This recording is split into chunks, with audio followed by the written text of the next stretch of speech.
You get stale. Popcorn. Popcorn. You forget about things like stale. Popcorn. Popcorn. Stale popcorn. Popcorn. Pop. This is the Stale popcorn.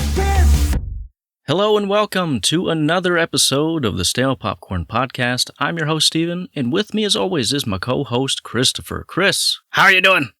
I'm well. How are you? I'm good. Moving on. Chris, I got some shout-outs. Ooh. Yes. We got a lot of followers on our platforms, and I got some shout-outs on YouTube. Shout-out to Real Talk with Ryan89, Quinn M4945, and Jaeger297. Thanks for following and commenting. And if anyone else wants a personal shout-out next time, subscribe to our YouTube, comment below. But we got quite a show for y'all. We're going to be talking about some movie news, so you can feel free to look in timestamps below. You can take a jaunt, skip around. Chris, you mind if I start? I got a few items. I don't mind. Let's hear it. Get on. Let's move. Sure. Oscars. And I'm not talking from The Office. Oh. The Oscars Awards has added Best Stunt Design category, finally. Oh. Couldn't have done it last year for poor Fall Guy here? Yeah. Well, it's funny you say that. Director and producer David Leitch, director of Fall Guy, Bullet Train, Deadpool 2, he was the one who led the initiative on behalf of the stunt community to institute the new Oscar category. So good on you, David, and sorry, Tom Cruise, you're a year too late. Sucks to be you. Wow. Moving on, Chris. Sure. This is the first time we were actually ahead of the pop culture curve in terms of news. Let's hear. When it comes to potentially controversial news, I'd say. That bit you did on Israel the other week, or what are we talking here? No, it's actually something you did. Oh, a few weeks ago, we talked about Power Rangers. You remember this? We found out live on air the subtle, not so subtle racism that happened. So apparently Power Rangers head writer Tony Oliver admits, quote, "It was such a mistake to cast a black actor to play a black ranger and an Asian actor to play a yellow ranger." He continues to say, "None of us were thinking stereotypes when we casted these decisions. During the casting, Oliver said the black ranger seemed to have the swagger of the group and the yellow ranger was the peaceful one who tends to be the conscious of the group. And they were looking for actors who portrayed these qualities." So no harm, no foul, right? It's all good. Yeah, in his mind, he's like, all right, whoever the black ranger, he's got to be athletic. Yellow, got to be great at math. And just one the thing rest led of the pieces to another. fell into place, yeah. And then the first black actor, Walter Emmanuel Jones, he responded to this. He said, "Incredible how many media outlets have picked this up. However, while some chose to seek out the negative, I've always believed in focusing on the positive. I understand the impulse to address might have seen as culturally insensitive, but calling it a mistake would dismiss the impact it had on countless people around the world who found inspiration and representation on first black superhero." You know, I'm just thinking here, in 20 years, you think Stan Lee's son's going to be like, I'm sorry, my dad made Black Panther black. I don't really know why he was thinking such a thing here. Yeah. I mean, in his defense, it's in the name, so he's just doing what was available to him. But yeah, I think positive They should have outlook. made Black Widow. Hey. They should have cast bloody Girl from the Bear or something here. Yeah. So yeah, I think that was the little positive spin from the actor who first portrayed that black Power Ranger. So all good. All charges cleared. Big news for Game of Thrones nerds. Ooh, are you saying a book? We got in the Winds of Winter? So, not really, but we got something more tangible. Dire wolves are back. They brought back dire wolves. Are we they did the Jurassic Park here? Yeah. No, really. Scientists have brought unextincted? You mean Extinction? The new Jurassic Park film? Yeah. No. The Born Again, or what's it called? Rebirth is what they've done. They brought them back, is what I'm saying. Dire wolves are real. Yeah. Are they on an island, or what are we doing with these? No, they're with J.R.R. Martin. J.R.R., huh? What is that? J. Tolkien and Martin? George R. Yeah. Had a baby? J.R.R. Martin. A secret love child. Yeah. That's who wrote Ender's Game. No. It says scientists at Colossal Bioscience combined direwolf genes with a gray wolf embryo, resulting in 3 pups with ancient traits. One of them is named Khaleesi. So won't be too long before you have your Jon Snow cosplay for Halloween. Yeah. Wait, so they're just doing this with animals, huh? Yeah. When are they gonna bring the pterodactyls back? It's only a matter of time, I think. I think so. Do you remember in grade school when they made a liger? I thought that was just natural. They made that? Well, it might be natural, but I remember my friend showing me a picture. I'm like, this isn't real. Look at the size of this thing. And then I saw Napoleon Dynamite. I was like, oh, it's real. I thought it was real. I saw that and I thought it was fake, and I thought I Googled it once and it was real. I thought it was a thing. Yeah, I don't know. Anyway, you got news for me, Chris? Got a couple. Naked Gun. You ever seen this? Oh, I've seen clips here and there. Leslie Mann, I believe the man's name, from the OG. Yeah. They're doing a new reboot. Mm-hmm. Starring, you want to take a guess? Any guess? It's not a guess because I saw it, but it's Liam Neeson, right? Yes. Mm-hmm. So you know who the other star from the OG? Queen Latifah, is that right? No, ours truly, O.J. Simpson. Is Now, it what really? I'm wondering, you're replacing Liam. How are you going to replicate the great O.J. here? I'm thinking P. Diddy. We talking bring Bill Cosby back. Which one are we thinking here? Is Michael Vick available? No. I think he's done a complete 180. He's a good man. I would say Aaron Hernandez, but spoiler alert. Spoiler alert. Live action Minecraft movie opens with $301 million worldwide. Biggest domestic opening weekend ever for a video game movie. That checks out. Everyone and their mom, well, maybe not their mom, everyone and their little brother that they had to drag to the theater was going. Yep. Seeing all the videos of them crazy youths running amok, just being delinquents. Yeah, I keep seeing random clips of kids freaking out when the bloody chicken zombie, whatever they call that jockey, thing. Chicken jockey, whatever. Chicken jockey. Yeah, don't do that. Don't be that guy. Yeah. New trailer for Havoc, a new action thriller from the Raid director Gareth Evans and starring Tom Hardy. Releasing April 25th on Netflix. I'd never heard of this flick, but I mean, I'm a fan of The Raid and I like Tom. Yeah. And it's on Netflix. I'm going to check it out here, Steve. I'm Wait, kind of excited. Who's directing it? Yeah, Gareth Evans. What has he done? I just told you, The Raid. Oh, sorry. That's what I just said. Listen to me. Bill. I had, in my mind, I thought you said Gareth Edwards, and then I remembered he's doing Jurassic World, the new one. Sorry. I'm sorry. I could have said Edwards. I apologize if I did. It's more likely that I wasn't listening. It's more likely that I wasn't listening than you were. Tom Hardy, you say? Maybe, yeah. Yeah. We should review that one. Sounds like a good time. It comes out in 2 weeks. If we don't have anything in the schedule, we'll do that one. Will Smith says Michael B. Jordan won't play his son in I Am Legend 2. Michael B. Jordan's character currently is the head of a new settlement. Oh, I didn't know he was in talks to do it, Michael B. Jordan. And also, I feel like we talked about this years ago. Okay, well, I forget years back. But in the movie, does Will have a son? I thought he had a daughter that died. No, or maybe he has a new son? Oh, that's true. But there's that other kid. Oh, yeah, but he was not his lighter melon skin tone there. Well, it's just like some random lady and her son, I think, show up and they save him because he's gonna, I don't want to spoil the whole movie, but he chokes his dog, he kills them all, he's gonna. Yeah, don't spoil it. But I won't spoil it, except I think they're going alternate ending. Oh, because without spoiling it, something happens at the end of the first. We'd be curious how Will comes back. Very curious, yeah. The Last of Us has officially been renewed for season 3 at HBO. And that comes out this week, actually. I didn't realize it was so creeping up so soon here. Ooh. Yeah, I'm excited about that. I wonder if they'll do some crazy story departure so to set up season 3. So it'll be different than the games. But I'm excited to see season 2 for definite. Guessing they're probably just splitting the game in 2 seasons, Steve. That's what they're going to do. You know how much we love splitting things in 2. Glenn's Corner, where I'm sitting in the corner looking at nothing but a picture of Glenn.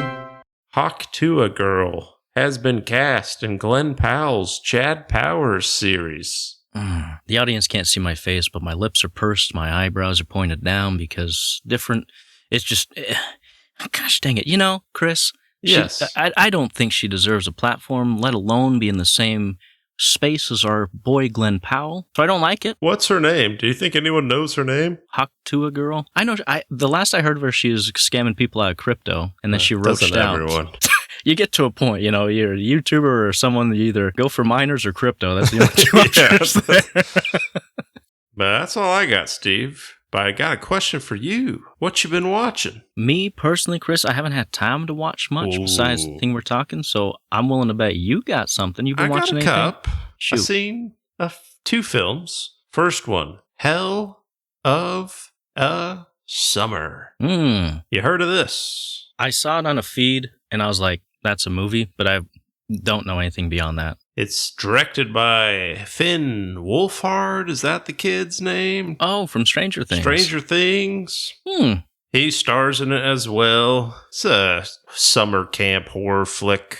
A horror comedy. Honestly, I thought it was pretty good. It's pretty funny. It doesn't take itself serious. It's in the same category as the Scream movies, so I think if you like the Scream, you'll like it. Nice. I enjoyed it. It was a fun theater watch with a packed theater, people getting scared and laughing, but apparently it's got bad reviews because I was like, that's pretty good. And let me look it up, and it got like a 50% critic, 50% audience. So I was like, maybe I'm crazy. So I told the wife, hey, go catch this flick. And she ignored me and never watched it. So I still don't know if I'm crazy here. I think the movie released 2 years ago, but now it's in theaters, one of those type of things. But I thought it was pretty impressive because he's like 23 or something. He was like 21 directing it. And I'm like, that's pretty good. Better than most movies, I'd say. Nice. But if you've seen it, comment below and tell me, am I crazy? Was it good? Was it bad? But I think I'm going to give it like 2 minutes standing up. Very good. And I seen another. We're talking Warfare. You heard of this? Yes, I have. This is stellar cast, A24. Yeah. Yeah, it's from director of Civil War, 28 Days Later. Got Joseph Quinn. We got Will Poulter. We got James Gandolfini's son. It's got a bunch of up and coming, a lot of good cast. It's got Rick from The Walking Dead in it.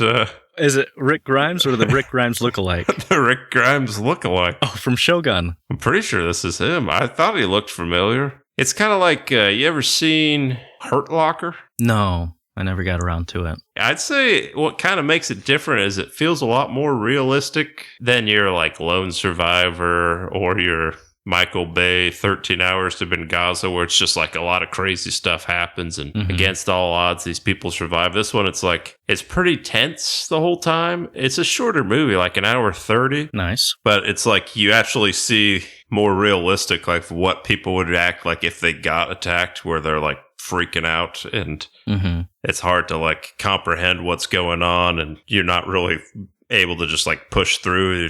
And then it shows, it's pretty graphic, like with the bodies, like you see like people's wounds, you see their legs all cut open and they're working on it. So if you got a queasy stomach, you probably wouldn't like it. It does a real good use of sound where it's like there's an IED. I always get them mixed up here, you know. Same thing, and it's like it does the like silent ringing and the people like kind of slow like getting up, and kind of gives you more perspectives with this. So honestly, I liked it. It's probably not one I'll go back and watch, but it is pretty interesting, and it's like kind of a different perspective because it's not like the main guys. You're like, wow, look at these guys, they're hero, they're doing it all. It's like, well, it kind really of gray sucked area, to be, or just be like, oh, this sucks. I never like, I would hate to be like, I'm glad I'm not in war, you know, and all that type. But it's still pretty good. I think I'd probably give that about 2 minutes standing. Nice. But that's all I seen, Steve. How about you? Should we talk about the old movie? Should I say show? Should I say television show? Yes. Should I say Mirror of Black? Yes. Let's dive in. It's kind of hard not to spoil things, so I think from here on out, just expect spoilers. But starting off the bat, I think for those of you who don't know, anything about Black Mirror, first of all, I'd definitely say it's worth your time. It's a very interesting show in general. Some seasons are better than others, but essentially a breakdown of the show. It's kind of an anthology series where each episode is its own kind of story that showcases how technology can affect society in negative ways most of the time. There's such different stories that there's something for everyone. It's been likened to a modern day Twilight Zone. Do you want to do episode by episode and just kind of talk each one? Sure. All right, so episode 1, starring Rashida Jones, Chris O'Dowd. I like this one. Yeah. It felt like Black Mirror, at its core. Really eerie and dark and just kind of a real sad, somber feeling the whole time. It's depressing and also just like infuriating, which I thought was kind of funny because the show's on Netflix. And I'm like, isn't Netflix doing the same thing? Oh, if you don't want ads, you got to pay extra here. It's kind of making fun of those type of things. Yeah, but with someone's life at stake. Yeah. I mean, it's very engaging. The whole episode, you're... Interesting premise here, and obviously you feel bad for him. Yeah. And it is pretty depressing. It's sad. I think it helps that it has some of the best cast. They're just really great in that. I thought it was going to go the route where the husband, since they can't afford her subscription, he does go online and does like crazy stuff for money and then gets fired, so it's kind of a downward spiral. And I'm glad it didn't go in that direction too far, because we've seen movies and shows. There's a movie called 13 Sins, where that happens. I'm glad it focused more on the relationship between him and Rashida Jones. The part that really just kind of broke me was they're trying for a kid too, and they haven't had luck for a number of reasons. And it gets to a point where they need to sell some stuff in order to pay for her to be alive, essentially. And he sells her their crib that they built in hoping to have a son or a daughter, and they sell it to a young couple, and he's like, good luck on when's the baby due, and the couple's like, oh, we're just gonna burn this for a music video. I was like, oh jeez, and the look on his face, he's disheveled, he's got a tooth that he pulled out for money, and I was just like, gosh dang it. But that's what I think Black Mirror is about, where you get to see these people in the lowest parts of their life, and because of technology, what these advancements have done. So that's what I liked about this one. This one was Return to Form. I really liked it. Moving on, I don't know how to pronounce this one, so I'm not going to. Fair enough. I'll just guess what it is then. The one where it's a anti/pro bullying PSA. Is this the gaslighting one? Yeah. So there's a woman who's working at a chocolate bar factory or chocolate bar headquarters. I guess so, yeah. Her old classmate comes in, and her old classmate was the victim of bullying. There's subtle little things that happen between the main chick and her old classmate where reality's changing, She says, hey, this restaurant was named Barney's. And then they go look it up and say, hey, it's Bernie's. And so she's losing her mind a little bit. Sorry, explaining it, I'm like, this isn't very good. But I didn't really like it. So essentially, you find out that the main lady used to bully the newcomer, and the newcomer was like this super genius girl, and she invented this device that lets her speak into it, and anything she says becomes reality. She gets revenge on her high school bully, tortures her, and messes with the girls who mess with her in high school. And I was like, really? You got a cool idea, and that's what you did with it, Yeah. I feel like it was wasted potential. That's a theme for a couple of these episodes, yes. I'd say. Oh, yeah. Yeah, this one I didn't love, and I didn't like the ending either. Mm-hmm. Oh, goodness. It ends with her, I'm the Empress of the world, and it does this cheesy looking, everyone hailing the Empress her. Of the green screen, more like it. Not that great for me. Yeah, definitely lower tier. Moving on, the hotel one. Hotel Riviera or something like that. What, you didn't like it? No. This was the same type of thing, because this one is longer, because most of them are 45 minutes, 40 minutes, but this one was an hour 20. Yeah, you felt it. It's a pretty interesting concept, because it starts off, you're like, oh, this is kind of cool, because she's in there, and they're obviously AI, but they react how people would they're programmed to, and they can kind of go off script, and you're like, all right, this is kind of interesting. But they go into just a love story between her and the main character. Actress. Not really exciting, and the pretty boring parts throughout. And yeah, this one was my least favorite, I'd say, of the whole series. Like you said, the main actress, she's not a bad actress, but the way they did it here, it's she's portraying someone who's not a great actress, and that's very evident in the way she does things, where it's okay, you were a Broadway actress and stuff, so why are you so bad in this? And there was way too much exposition. Like, so much explaining happening where they're like, the nerds at the computer were like, story arc engaging, attraction levels increasing. And I'm like, I don't, I can see that there's attraction levels. Yeah. You don't need to tell me every 5 seconds. And I think the best episodes of Black Mirror are the ones where the technology doesn't have to be spoon-fed to you, where I'm like, I get it. I can see what's going on. You don't have to. It just seemed very contrived where like, oh, it spilt the coffee on the thing, and do it in an Interstellar where, 1 second here is like an hour or so up there. And I just didn't,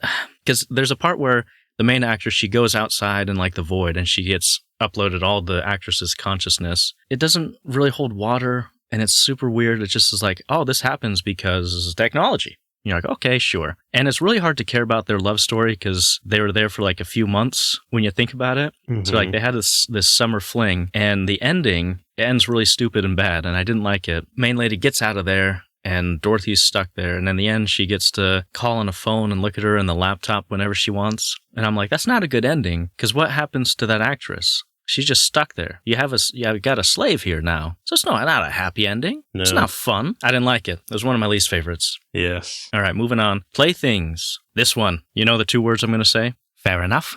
Fair enough. Oh. Yeah. Will Poulter's back, baby.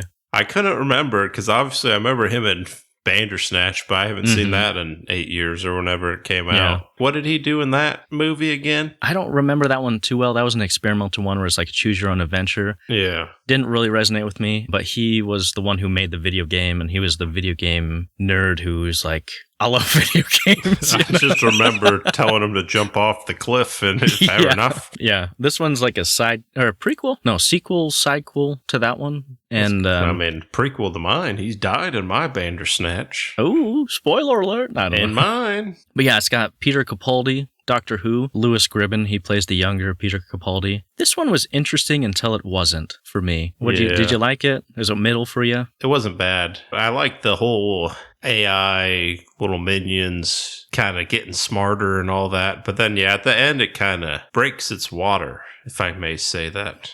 Yeah. An old saying where he's like, they take over and they hack the cell phones and they make everyone pass out. It would either be better if it cut like 5 minutes before that, or give me like 10 minutes more. I needed more explanation as to, are these beings like good? Because the ending, it's like, okay, is everyone dead? Did the lemmings take over the bodies, or are they a hive mind? Like, what is this? Or it should have just ended as like, is he crazy? Is he actually, Mm-hmm. Either one of those would have worked. I did like the storytelling device where he's in the interrogation room telling his story. I like that kind of. I like that, but it was not really necessary because all he needed to do was show the camera the little symbol thing. Yeah. So it's just like, well, why go through and there would the have been a 10-minute. I know. I'm just like, that's why I didn't like the ending, where I was like, if you would have used for like something that made more sense versus like, I'm just going to tell this for the episode, and then at the end, all I got to do is show this symbol, and doesn't matter if they're taking over everything. I felt the emotion when the friend was playing on the computer and smashing all the guys. I was like, stop it. Leave that man alone. Yeah. See, and I'm that guy in video games. I'm like, look at these things burn. I thought it was really funny. There's a montage of him throughout the years. He spends decades, talking to these little lemmings and upgrading his systems to make more space and everything. And this is how you know the writers or someone doesn't really understand upgrading. Because he goes to the video game store, and throughout the years he gets a Sega Genesis, he gets a Dreamcast, a PlayStation, Nintendo Switch, and I'm like, those aren't the things that you need to quote upgrade. What do you know?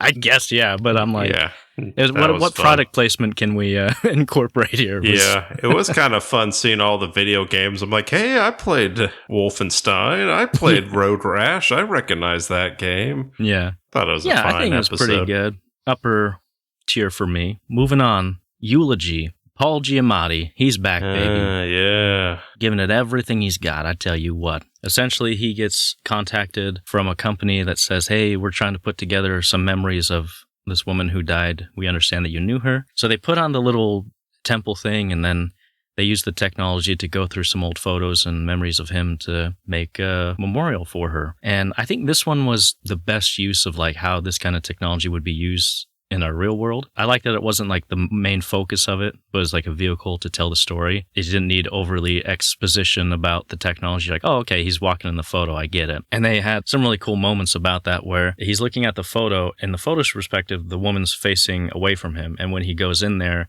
he turns to her and he can't see her face because, it can't generate that. So you see like, a few polygons and stuff. And I was like, that's pretty cool. I like that idea.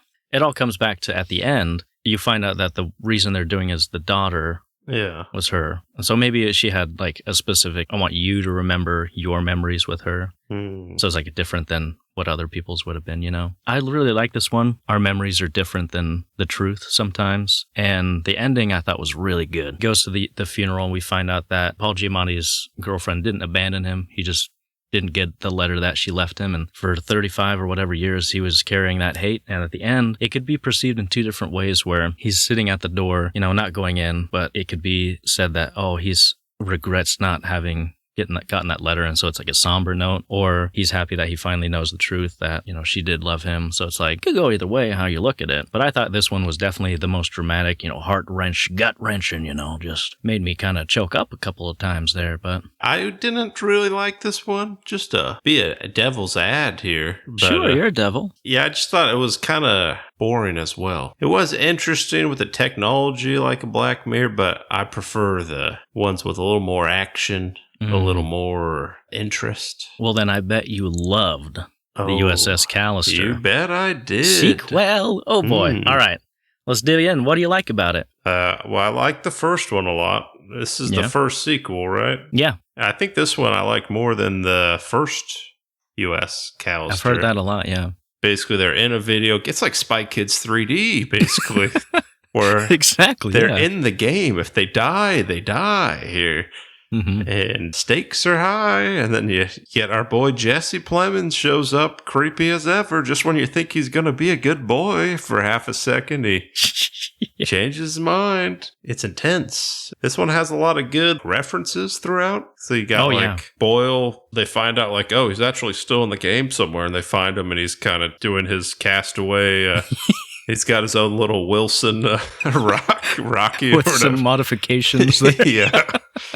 She's talking to Jesse Plemons, and he's like, if you can either go transfer into your real life body because it's in a coma, or you can save your friends that are on the ship here, but you can't do both. And he's holding like a red disc and a green disc, kind of like the red pill, blue pill. And then he's like, actually, there's a way you can do both. And it turns into the blue.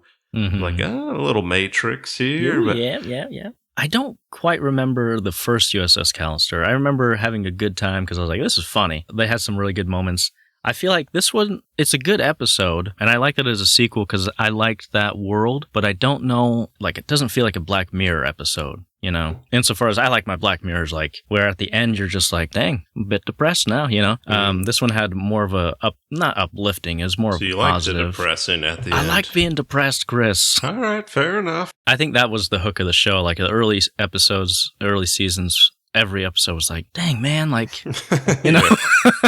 think it would have been interesting if instead of, because at the end they do a Inside Out, where her buddies are in her head, I think before they had the fun ending, it should have cut where she's looking at the mirror and they see her in her head, and it should have cut to black and be like, well, dang, now you're stuck in here. So that would have been more somber. And I wonder if they're going to make another one of this, because there's room to grow in this series. Yeah. I remember hearing a year or so ago that they were talking about doing a show on this, but I think they ended up just doing an episode, so we'll see. I think it could have been a good show. There's a lot to like in here, a lot of good cameos, like you said. I was convinced for the first few minutes, Jesse Plemons, I was like, that de-aging is really good. And then I was like, that's just him. He's aging backwards. He looks great. On that Ozempic. Yeah. Where do you get that stuff? He looks great. Yeah. He was great in this, as always, not in a bad thing. Like you said, Jimmi, Simpson, McPoyle. There's a few really funny moments where they find out who's in charge or who's behind the no gamer tag thing. And he's like, Nate, it's Nate. Who's Nate? He doesn't know anything about anyone. He's just this self-absorbed CEO. And I was like, that's great. He played it really well. Definitely the top tier of this season. In your mind, what's the worst episode and the best episode of this season? I can give you all my rankings in order if you want. Okay, shoot. from best to worst, USS Callister. Infinity something. Infinity, then we're talking the Rashida Jones. Mm-hmm. And then I'd say the Lemmings one. Mm-hmm. And then the Gaslighting one. Mm-hmm. Paul Giamatti. And then the movie Hotel Transylvania, whatever that was. Yeah, same How thing. about you, buddy? Worst one, the hotel one. Then it goes the gaslighting one. Then it's the Lemmings one. And then it probably goes USS Callister, Rashida Jones, then Paul Giamatti. All right. Let us know whose is better. Or let us know yours, too. That, too. I think that's what I like about this show is like, and I read online, everyone has their own. Most people love the USS Callister one, but everyone's like, oh, I actually love this one. No, this one was good. There's something for everyone. I watched it with my wife and she was like, oh, I actually like this one more than, and she doesn't like anything. So it's like, There's something for everyone. So I highly recommend it. If you are listening, tell us what your thoughts of the series are, what your favorite season is too. Yeah, I was actually looking up because I was curious how this season did, like review-wise, compared to the others. And this one, 89% critic, 81% audience. And that's fair. That's a lot better because the last two seasons actually not Rough. Great reviews. Season 6, 45%. Season 5, 53%. Bandersnatch, 67%. But the first 4 seasons, those are like your 80s, 90s, which I agree, those definitely were better. Mm-hmm. But as far as like if I were to rate this for all the other seasons, I think I liked last season more. Really? They got some good ones, yeah. Yeah, because I remember I really liked that one where they went to like Ireland. And they do the horror documentary. That one was really good. There was the Aaron Paul spaceship one. But yeah, that's all I got. That's all I got. Thanks for listening. Follow us on the Stale Popcorn Podcast at YouTube and Gmail and Twitter. LinkedIn. We're on something else. Tinder, Grindr, Bumble. Letterbox. Mm-hmm. Follow us on YouTube. We're almost there to 1,000. Do it. Almost. Do it. Or execute Order 66. Yeah, get that comment Once below more, to get the Sith will rule the galaxy. You ever heard the tragedy of Darth Plagueis the Wise? I'd thought not. It's not a story the Jedi would tell you. Mm-hmm. It's a Sith legend. Well, thanks for listening. Darth Plagueis was a Darth Lord. Is so wise. Have a good week. Bye. Bye. Things like stale. Popcorn, stale popcorn. Popcorn. Pop, pop, pop, pop. This is the stale popcorn. Popcorn? Because the Council did not trust you, my young apprentice, I believe you are the only Jedi with no knowledge of this plot. When the Jedi have learned what has transpired here, they will kill us along with all the senators. I agree. The Jedi's next move will be against the Senate. Every single Jedi, including your friend, Obi-Wan Kenobi, is now an enemy of the Republic. I understand, Master. We must move quickly. The Jedi are relentless. If they are not all destroyed, it'll be civil war without end. First, I want you to go to the Jedi Temple. We will catch them off balance. Do what must be done, Lord Vader. Do not hesitate. Show no mercy. Only then will you be strong enough with the dark side to save Padme. What about the other Jedi spread across the galaxy? Their betrayal will be dealt with. After you've killed all the Jedi in the temple, go to the Mustafar system. Wipe out Viceroy Gunray and the other separatist leaders. Once more, the Sith will rule the galaxy. And we shall